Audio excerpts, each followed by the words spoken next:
Hello friends, government job genuine notification channel पर आपका स्वागत है। फ्रेंड्स, आज मैं आपको बताऊंगी फॉरेस्ट ऑफिसर आप कैसे बन सकते हैं या वन अधिकारी अगर आप बनना चाहते हैं तो आप किस तरह से वन अधिकारी बन सकते हैं। इसके लिए एलिजिबिलिटी क्या रहेगी, सिलेक्शन प्रोसीजर क्या रहता है, सिलेबस क्या रहता है, सैलरी आपको क्या मिलती है अगर आप एज अ फॉरेस्ट ऑफिसर आप जॉब लेते हैं, देन आपकी स्टार्टिंग सैलरी क्या रहती है, क्या वर्क रहता है, ये सारी जानकारी मैं आपको इस वीडियो में देने वाली हूँ। सो अगर आप फॉरेस्ट ऑफिसर से रिलेटेड जानकारी चाहते हैं, फॉरेस्ट ऑफिसर से आप अपना करियर बनाना चाहते हैं, देन आप वीडियो को एंड तक ज़रूर देखिएगा।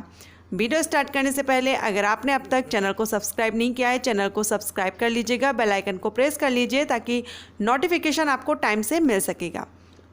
साथ ही फ्रेंड्स, मैं आपको बता दूं मेरा सेकंड चैनल है जिसका लिंक मैंने आपको डिस्क्रिप्शन बॉक्स में दे दिया है, जिस पर आप रिडल्स, हिंदी पहेली, reasoning question, general knowledge question, जो भी दिमागी कसरत क्वेश्चंस रहते हैं वो सारे क्वेश्चंस मैं उस जो चैनल है उस पर मैं लाती हूँ, आपसे क्वेश्चन करती हूँ। तो अगर आप इसमें इंटरेस्ट रखते हैं तो लिंक डिस्क्रिप्शन बॉक्स में है, जाकर के उसको विजिट कर लीजिएगा और सब्सक्राइब जरूर कर लीजिएगा।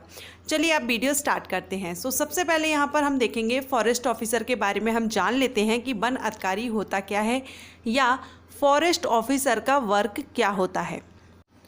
फॉरेस्ट ऑफिसर ग्रुप बी की पोस्ट होती है। फॉरेस्ट ऑफिसर की पोस्ट या वन अधिकारी हम कहें, वन अधिकारी की पोस्ट पर्यावरण, वन, कृषि मंत्रालय और इससे रिलेटेड जो भी डिपार्टमेंट्स रहते हैं उसमें फॉरेस्ट ऑफिसर पद पर भर्ती की जाती है। फॉरेस्ट ऑफिसर का वर्क होता है कि जिस क्षेत्र में या जिस एरिया में आपको पोस्टेड किया गया है वहाँ की वनस्पति यानी पेड़ पौधे, जीव जंतु जो रहते हैं, जीवों एंड जैविक स्रोत जो रहते हैं उनका संरक्षण करना एंड रिपोर्टिंग करना। ये सारे वर्क, जैसे कि जंगलों में अवैध कटाई की जा रही है उसको रोकना, उससे प्लांट को बचाना, ये सारे जो भी वर्क रहते हैं फॉरेस्ट से रिलेटेड उनका संरक्षण करना, फॉरेस्ट में जो जीव हैं उनका संरक्षण करना, ये सारे फॉरेस्ट ऑफिसर के अंडर में आते हैं। अब अगर आप फॉरेस्ट ऑफिसर बनते हैं देन इसकी एलिजिबिलिटी क्या होनी चाहिए, हम एलिजिबिलिटी देख लेते हैं। तो सबसे पहले क्वालिफ़िकेशन अगर हम देखें तो यहाँ पर आपका जो क्वालिफ़िकेशन मांगी गई है वो है ग्रेजुएशन। आपका ग्रेजुएशन कंप्लीट होना चाहिए और उसकी भी कुछ कंडीशंस हैं किस किस सब्जेक्ट से आपका ग्रेजुएशन कंप्लीट होना चाहिए। तो यहाँ पर मैं आपको बताऊँगी, आपका बीएससी फॉरेस्ट्री ग्रेजुएशन आपने फॉरेस्ट्री से या agriculture, horticulture, environmental science, zoology, botany, पशुपालन या मेडिकल फील्ड से आपने ग्रेजुएशन किया हुआ है, तब आप यहाँ पर एलिजिबल रहते हैं। आपकी जो एलिजिबिलिटी क्राइटेरिया है क्वालिफिकेशन से, तब आप यहाँ पर अप्लाई कर सकते हैं। नेक्स्ट यहाँ पर फिजिकल एलिजिबिलिटी भी रहती है, जिसका आपको मेल के लिए यहाँ पर हाइट मांगी जाती है 165 सेंटीमीटर एंड फीमेल के लिए 150 सेंटीमीटर रहती है, और जो रिजर्व कैटेगरीज के कैंडिडेट रहते हैं उनको रिलैक्सेशन दिया जाता है। नेक्स्ट हम देखते हैं एज लिमिट क्या होनी चाहिए। तो एज लिमिट 21 से 30 साल मांगी जाती है। कहीं पर यहाँ पर जो रिलैक्सेशन दे दिया जाता है तो 21 से 40 साल भी हो जाती है।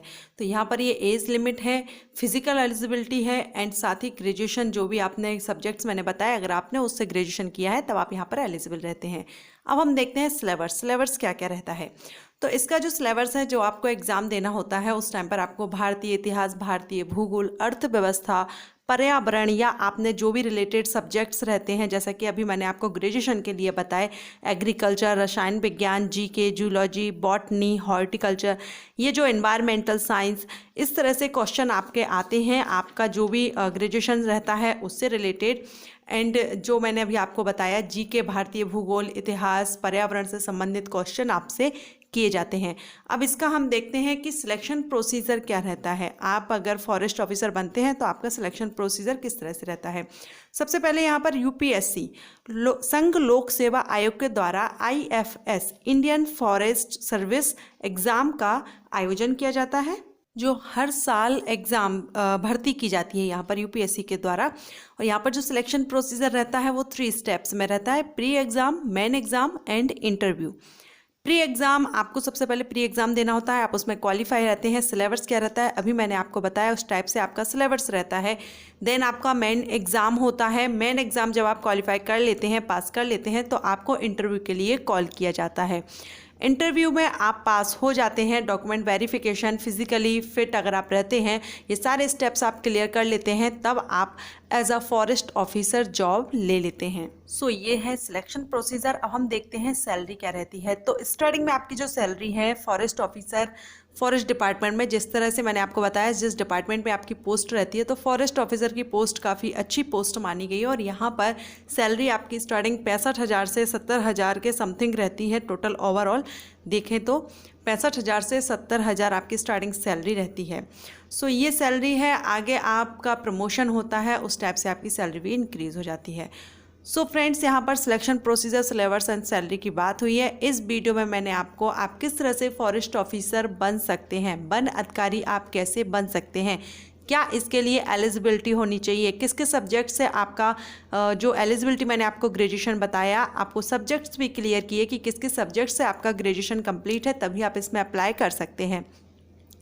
आशा करती हूँ आपको ये वीडियो हेल्पफुल रहा होगा। अगर आप फॉरेस्ट ऑफिसर से रिलेटेड कोई भी जानकारी चाहते थे तो आशा है मुझे कि आपको इस वीडियो से वो क्लियर हो गई होगी। अगर आपको ये वीडियो हेल्पफुल रहा है तो वीडियो को लाइक कर लीजिएगा, चैनल को सब्सक्राइब करके बेल आइकन को प्रेस कर लीजिए ताकि नोटिफिकेशन आपको मिल सके। Thank you.